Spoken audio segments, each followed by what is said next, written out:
Halo, perkenalkan nama saya Christopher Fabian dengan NIM 21055310079 dari Program Studi Teknik Mesin Universitas Udayana dengan dosen pengajar Profesor Dr. Cokorda Gede Tirta Nindya, STMT.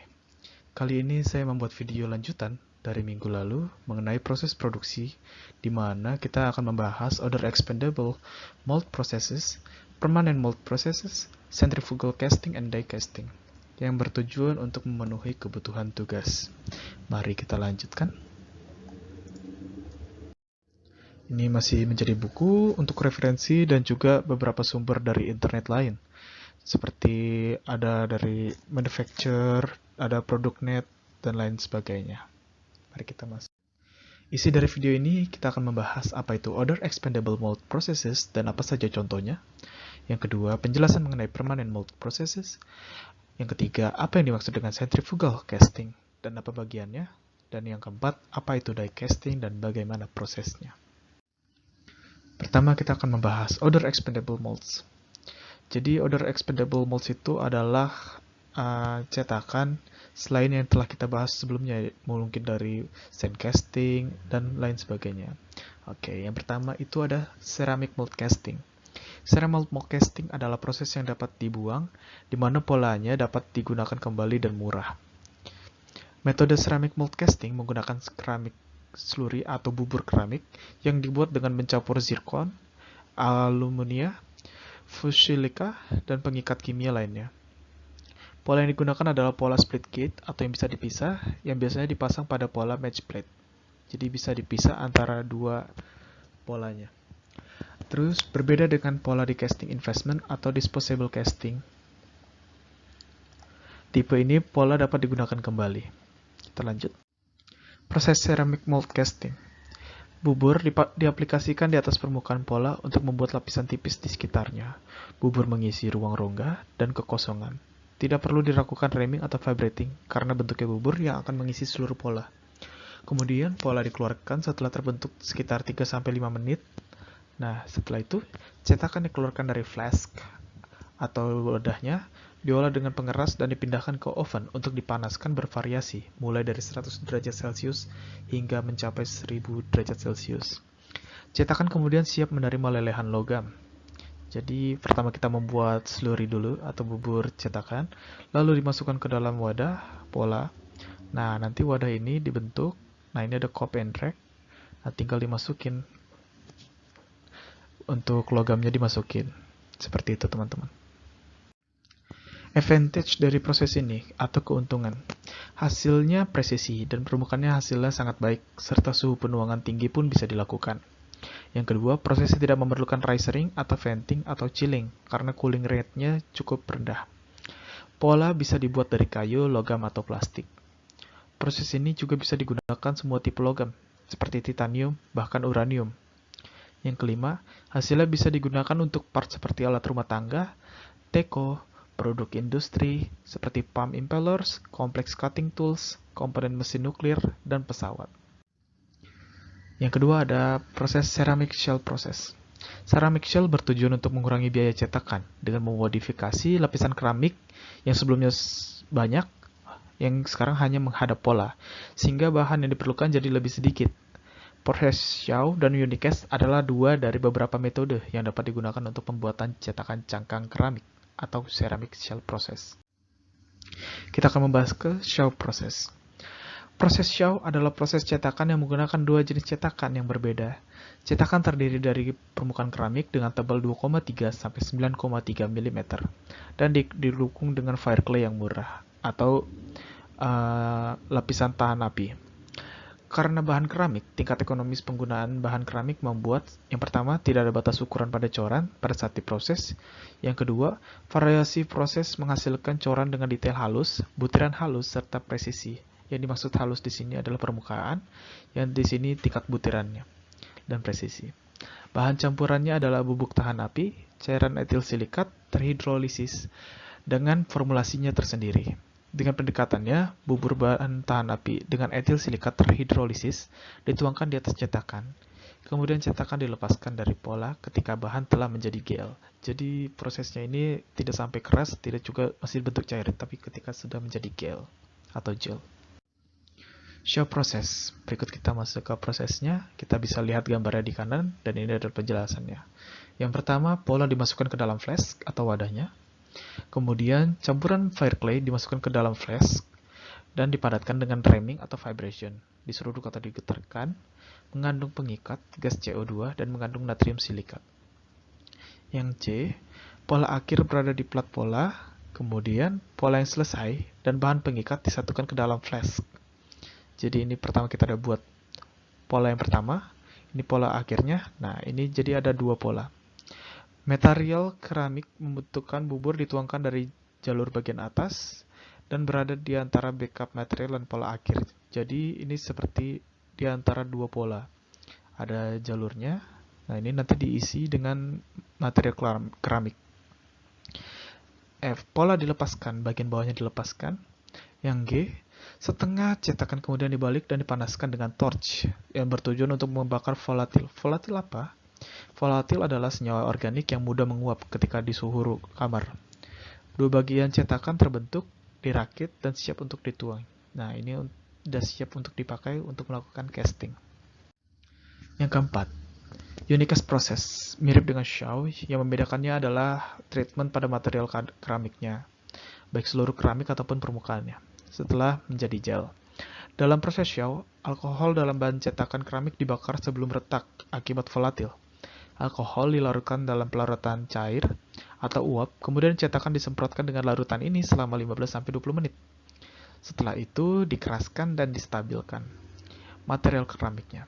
Setelah pengerasan selesai, maka dilakukan pemanasan dengan oven di suhu 980 derajat Celcius. Beda dengan proses show adalah saat membuat komposit cetakannya. Keramik menghadap bubur dilakukannya pertama kali saat pola dimasukkan, sehingga hanya satu set pola saja yang diperlukan. Plaster mold casting.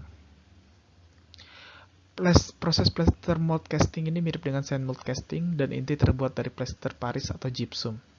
Cetakan dibuat dalam frame logam atau kayu yang memiliki pola. Adonan cair sekitar 60% air dan 40% plaster atau gypsum dituangkan ke pola.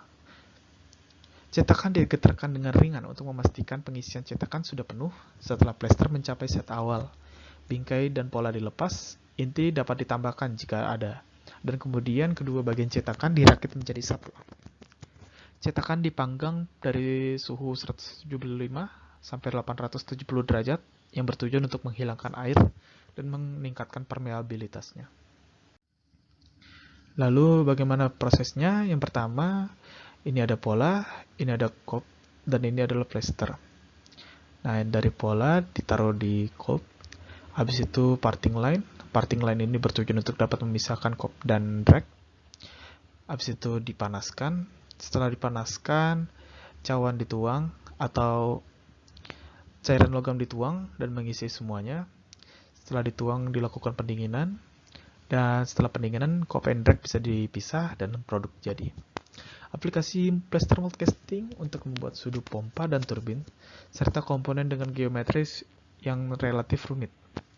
Keuntungan dari pengecoran plaster adalah menghasilkan permukaan akhir yang baik atau halus, akurasi dimensi yang baik, dan mampu membuat penampang yang tipis. Sehingga bisa dilihat seperti ini. Ini bentuknya sangat tipis dan tetapi memiliki akurasi dimensi yang sangat baik. C5A, Foam Plaster Mold Casting merupakan plaster mold casting secara konvensional dengan foaming agent yang ditambahkan ke campurannya atau pembuat busa. The foaming atau busa setelah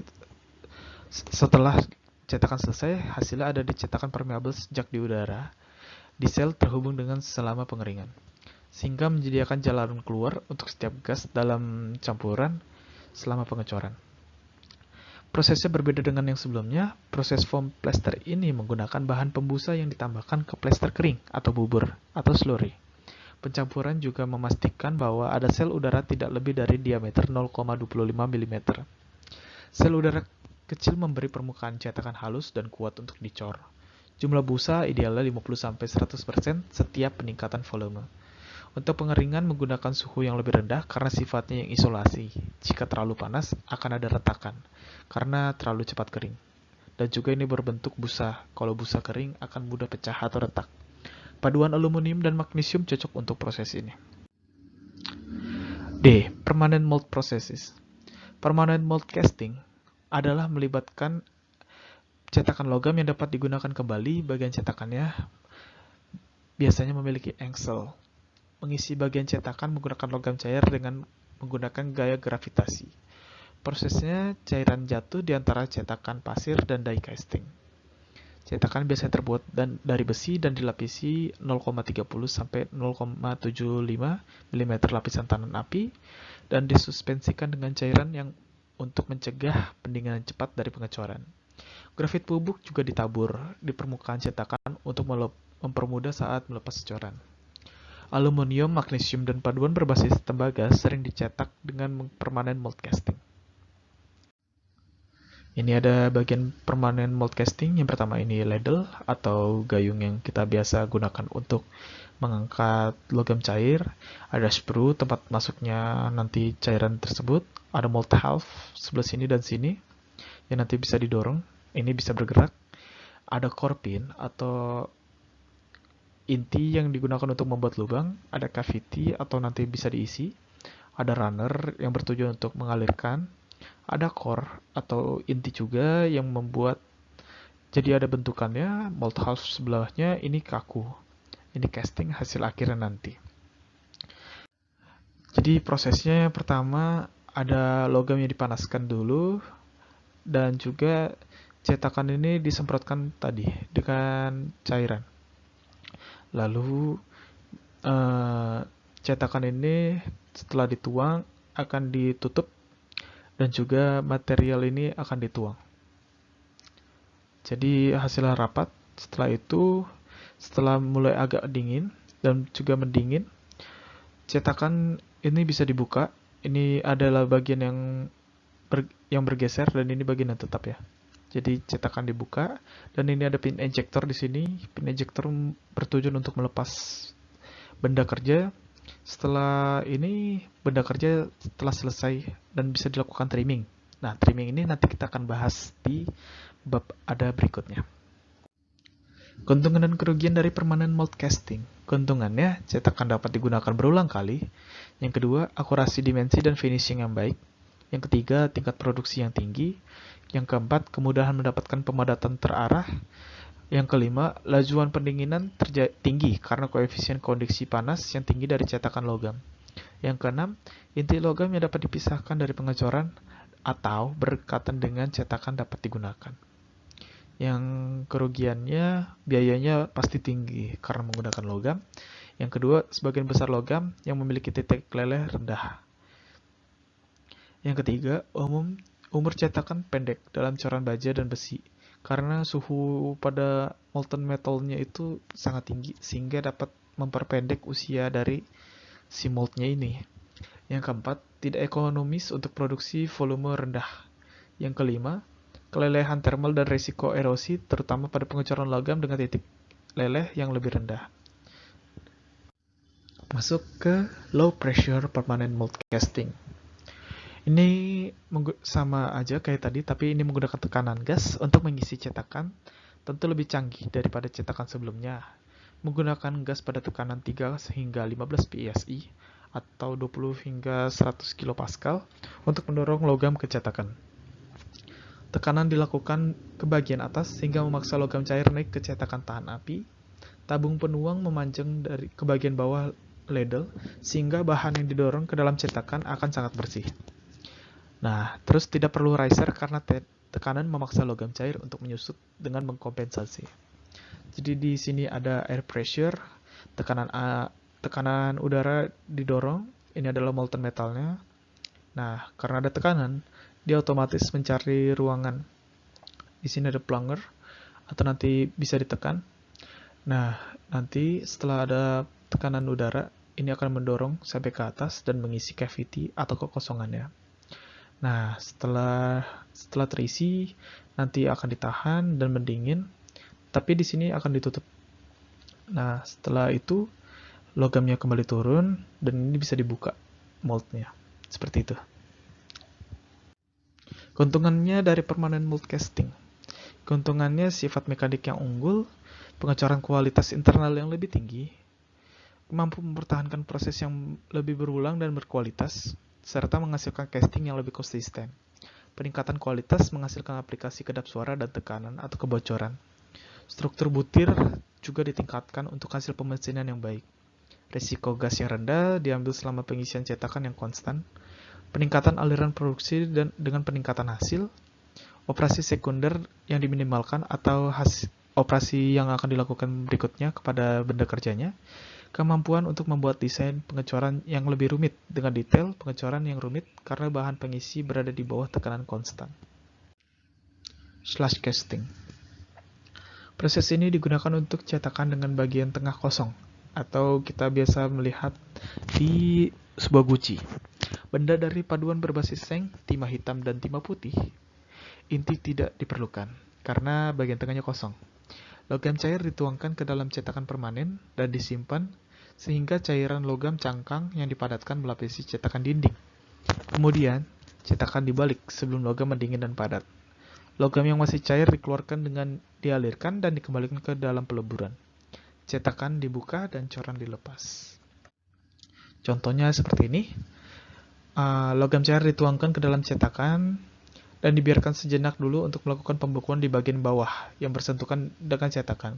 Kemudian dibalik dan akan tertuang ke luar rongga. Jadi ini dimasukkan, terus dibalik untuk mengisi seluruh dinding. Setelah itu dibiarkan dulu dingin, habis itu dituang bagian yang masih cairnya itu, dan slash casting part bisa diambil dengan coran yang berlubang. Ketebalannya ditentukan oleh lamanya waktu penahanan sebelum cetakan dibalik atau dikeluarkan. Tetapi ini adalah keuntungan dan kerugian slash casting. Keuntungannya, metode slash casting lebih murah dibandingkan metode casting lainnya, karena metodenya sangat mudah. Yang kedua, keuntungan utama dari slash casting adalah menghasilkan coran berungga yang ringan. Yang ketiga, penggunaan logam cair juga lebih sedikit karena komponennya berlubang dan tidak perlu padat-padat seperti sebelumnya desain mold casting dan lainnya. Dan juga ini kan hanya memerlukan untuk logam itu menempel pada dinding cetakannya saja. Dan yang digunakan dalam proses slash casting sederhana dan biayanya tentu lebih murah. Yang berikutnya, geometri luar akurat diperoleh pada komponen yang dicor dengan menggunakan proses ini. Yang terakhir, permukaan akhir juga baik atau halus.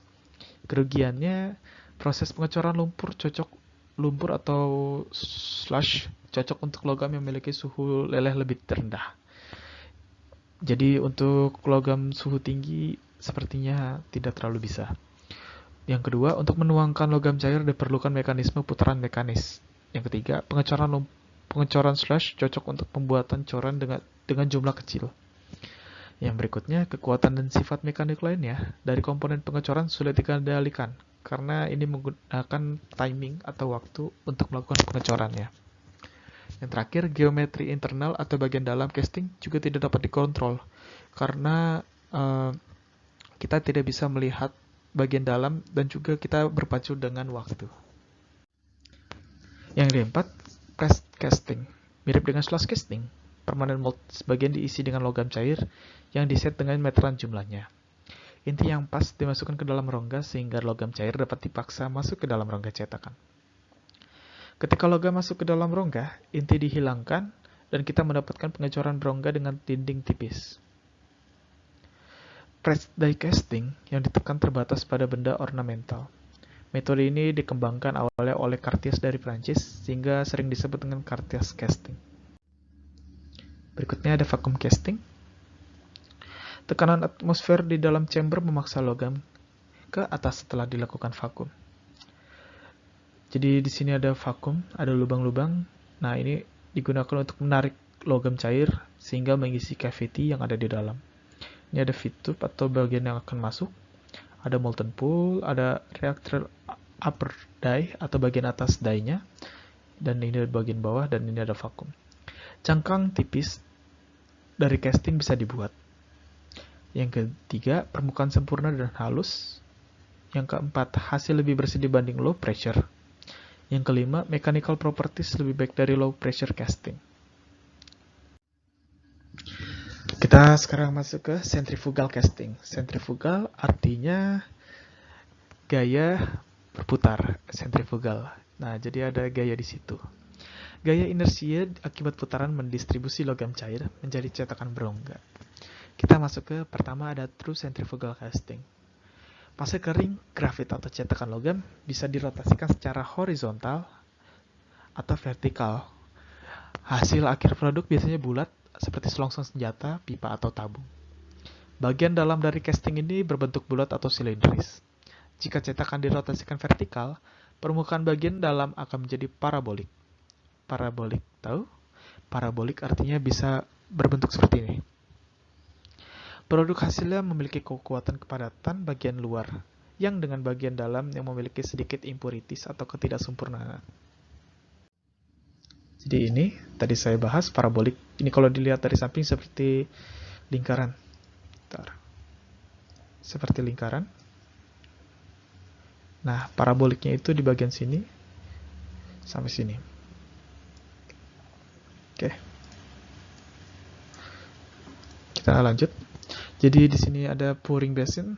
Nah, nanti logam cair dituangkan dari orifice. Nah, dari sini nanti ini ada namanya bottom rollers di sini. Yang bertujuan untuk memutar namanya tabungnya ini atau cetakannya ini. Setelah diputar, nanti produknya akan dikeluarkan.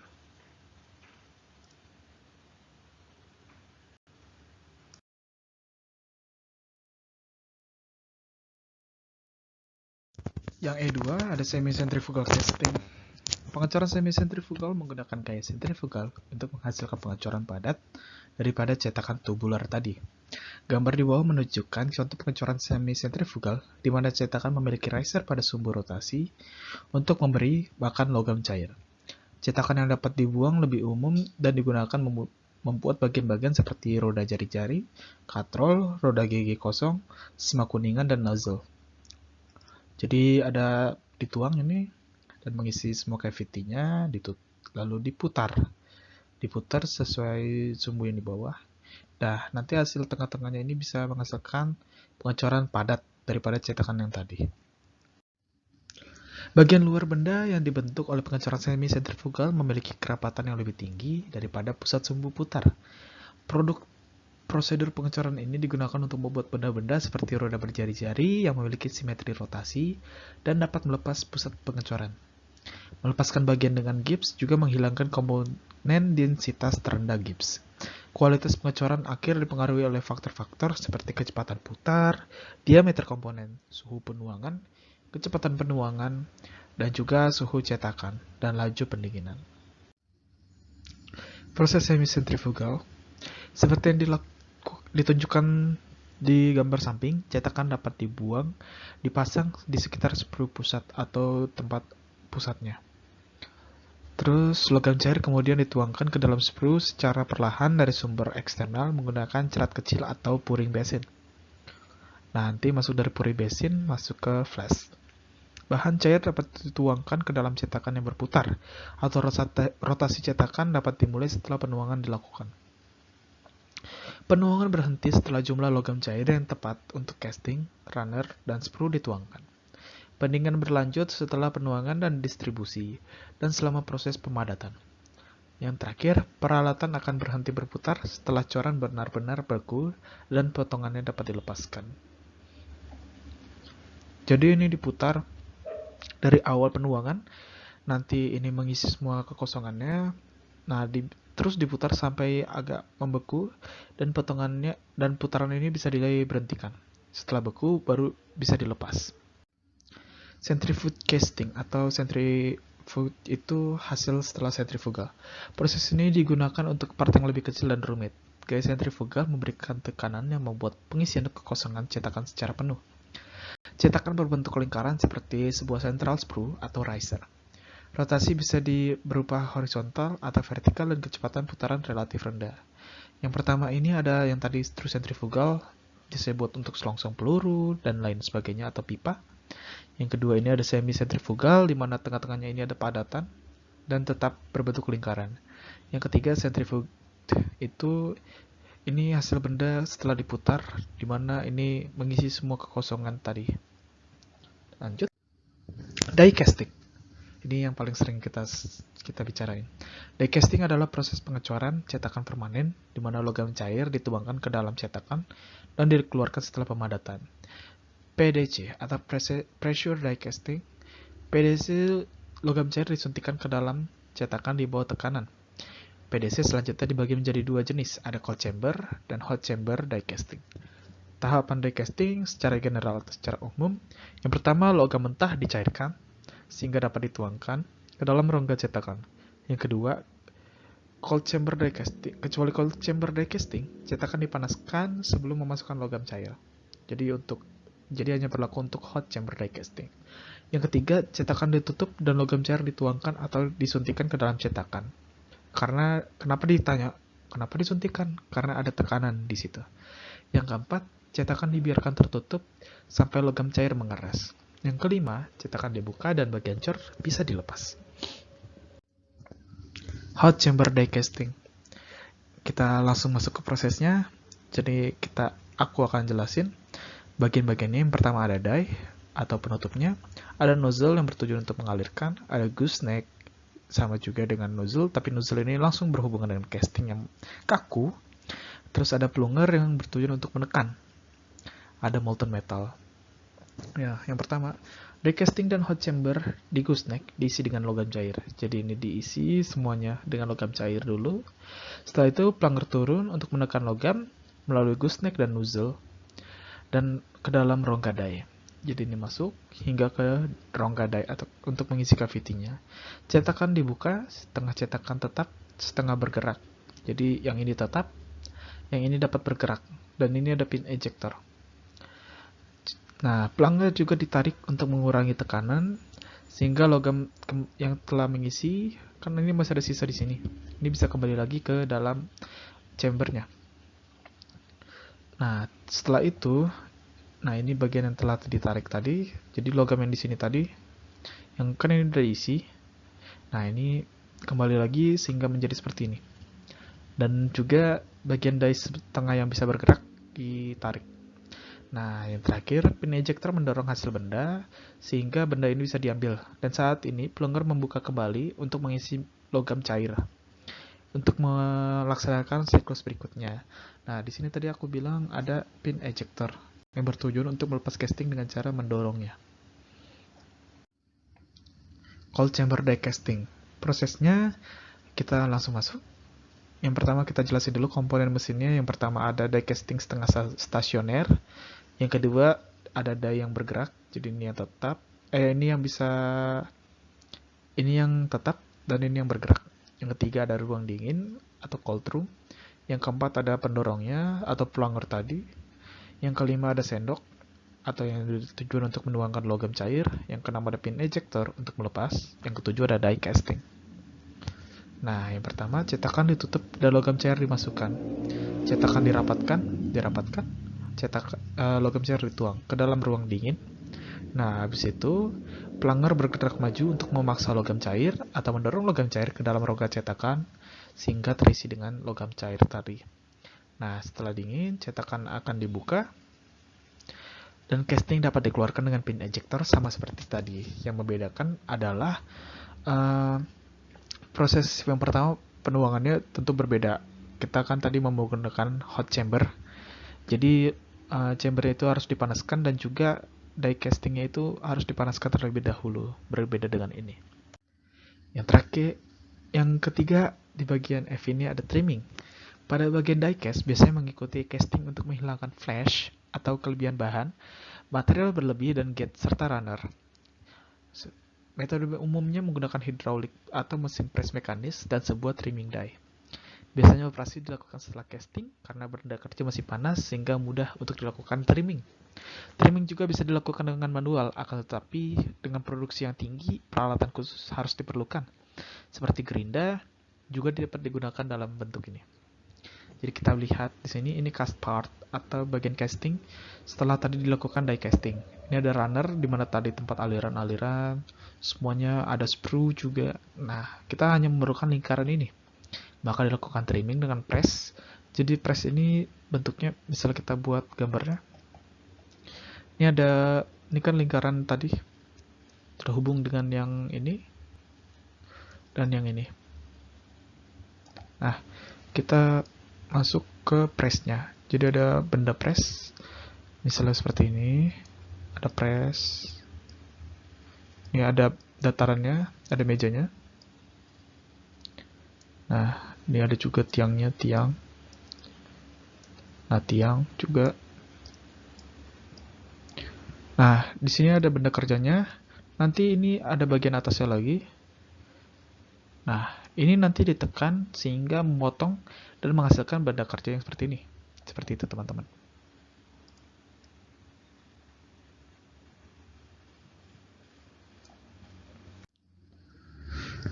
Impregnation of die casting. Ini adalah slide terakhir kita sebelum menutup. Ini adalah operasi yang lain jika produk membutuhkan pressure tightness atau kepadatan dan juga tekanan. Prosesnya cetakan diresapi dengan bahan organik atau natrium silikat untuk mengisi pori-pori yang dapat mempengaruhi kekuatan dan juga untuk menahan tekanan. Prosesnya melalui langkah berikut. Yang pertama ada pembersihan, penempatan benda kerja pada vakum ruang hampa. Yang ketiga, mempertemukan sialan. Sialan itu adalah cairan yang mampu menahan cairan lewat suatu celah dengan ruangan tersebut, yang biasanya kita lihat saat orang membentuk sebuah akuarium, kita melihat dia menaruh cairan. Seperti itu, warnanya putih. Yang keempat, tekanan di ruang hampa mendorong sialan ke pori-pori yang ada di benda kerja. Yang kelima, pemanasan dan pemanggangan dilakukan untuk memperbaiki impregnated material, dan itu jika diperlukan. Yang terakhir, dicuci dan dikeringkan. Baik, sekian dari saya untuk materi kali ini. Bila ada kurang kata, saya mohon maaf. Bila ada ingin memberikan sesuatu, silakan komentar di kolom chat. Terima kasih.